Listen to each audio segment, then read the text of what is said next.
तो बच्चों अब हम आ गए हैं स्किप काउंटिंग की तरफ। तो अब हम काउंटिंग को स्किप करेंगे। तो चलिए देखते हैं कैसे स्किप करना है। Skip counting by twos. So two के बाद आपके पास अगर आप दो काउंटिंग को छोड़ेंगे यानी कि दो का गैप लेंगे तो आप पहुंच जाएंगे 4 पर। ठीक है, फिर आप पहुंच जाएंगे 6 पर, 8, 10, 12, 14, 16, 18, 20। तो आपने ध्यान से देखा हो तो ये है आपका टू का टेबल। जब आप करते हैं स्किप काउंटिंग बाय टू, यहाँ पर आप एक एक नंबर को छोड़ रहे हैं। टू के बाद 3 आना था बट 3 नहीं आया, 4 आ गया। 4 के बाद 5 आना था लेकिन 5 नहीं आया, 6 आ गया। 6 के बाद 7 आना था लेकिन 7 नहीं आया, 8 नहीं आया। तो बच्चों ये क्या है? ये है आपकी skip counting by twos. Skip counting by twos and fill in the boxes. तो अब आपको इन बॉक्सेस को फिल करना है। तो चलिए साथ में फिल करते हैं।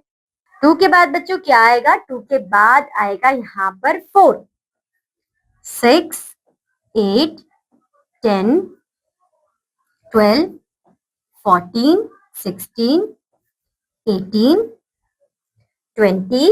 20 के बाद अगर आप 21 को छोड़ देंगे, स्किप कर देंगे तो क्या आएगा?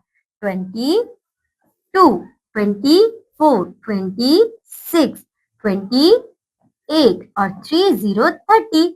तो इस तरीके से आपको कंप्लीट करना है और लास्ट रो को आप कंप्लीट करोगे बच्चों। ठीक है,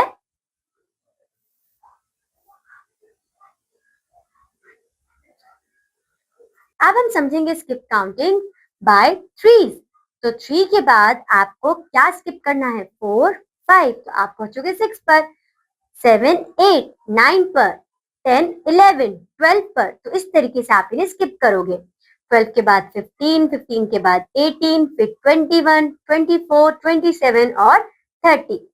Follow the path from the start to the finish by skip counting by threes up to 45। तो चलिए बच्चे शुरू करते हैं। यहाँ पर आपको देखना है, तो ये है आपका 3 और 3 के बाद आपके पास आएगा 6, 9, 12, 15, 18, 21, 24, 24 के बाद बच्चों 27, 30, 33, 33 यहाँ पर हमें कहीं ये रहा 33, 36, 39। अब हमें जाना है 40 की तरफ, लेकिन 40 तो हमें यहाँ पे कहीं दिखे। अच्छा, 39 के बाद हमें जाना है 42 और 42 से हम पहुंच जाएंगे 45 पर। तो आप इस तरीके से अपने पाथ को कंप्लीट कर सकते थे। तो आई होप सो बच्चों आपको ये बहुत अच्छी तरीके से समझ में आया होगा।